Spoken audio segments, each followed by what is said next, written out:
Hey, what's going on, guys? Let's do this problem right here. Here this question is asking, determine the collector current of Q1 in figure 5.16.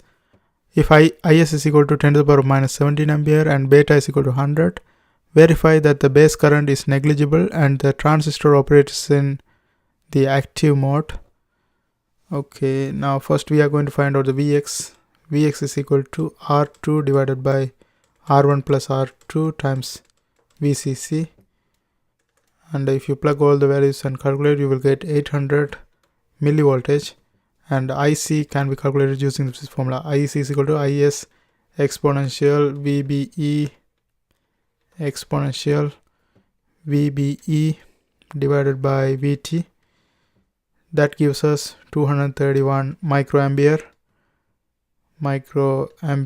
If IC is 231 microampere, then IB is IC divided by beta is 100, so IB gives us 2.31 microampere.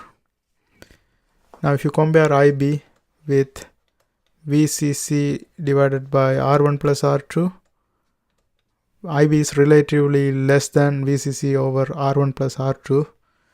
That's one thing. And also VCC divided by R1 plus R2 is equal to 100 microampere. And if you compare this one with IB, that's almost like 43 times of this. 43 times of IB gives us 100 microampere. So approximately 43 IB gives us 100 microampere.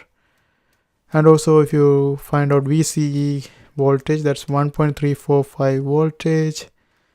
And therefore Q1 operates in the active region. Okay, and that's how we do this kind of problems.